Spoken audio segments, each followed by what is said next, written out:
જો તમને હેડેક માથાના એક જ સાઈડ હોય અને એ પલ્સેટાઇલ હોય એટલે કે લપકારા મારતો હોય તો એ માઇગ્રેન સજેસ્ટ કરે છે, જેના માટે તમારે સાયકાટ્રિસ્ટ અથવા તો ન્યુરોલોજિસ્ટનો ઓપિનિયન લેવો જરૂરી છે. જો તમને પેઇન માથાના પાછળના ભાગમાં એટલે કે ઓક્સિપિટલ હેડેક હોય તો એ બ્લડ પ્રેશર રિલેટેડ અથવા તો સર્વાઇકલ ઇશ્યુ રિલેટેડ હોઈ શકે છે, જેના માટે તમારે ફિઝિશિયન અથવા તો ઓર્થોપેડિક સર્જનનો ઓપિનિયન લેવો જરૂરી છે. જો તમને પેઇન બેન્ડ લાઇક ફીલ થતો હોય અને એ હેવીનેસ હોય તો એ ટેન્શન ટાઈમ હેડેક સજેસ્ટ કરે છે, જેના માટે તમારે સાયકાટ્રિસ્ટનો ઓપિનિયન લેવો જરૂરી છે.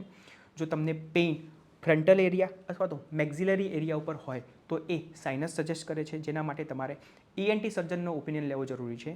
જો તમને પેઇન જનરલાઇઝ એટલે કે આખા માથામાં હોય અને એ ભારે ભારે અથવા તો ખેંચાય હોય એવો લાગતો હોય તો એ એન્ઝાયટી રિલેટેડ અથવા તો મિલ સ્કીપ કરવાના કારણે અથવા તો ઇન્સોમ્નિયાના કારણે હોઈ શકે છે, જેના માટે તમારે સ્લીપ અને ખાવાનું બંને બરાબર સાયકલમાં રાખવું જોઈએ અને રિલેક્સેશન ટેકનિક યુઝ કરવી જોઈએ.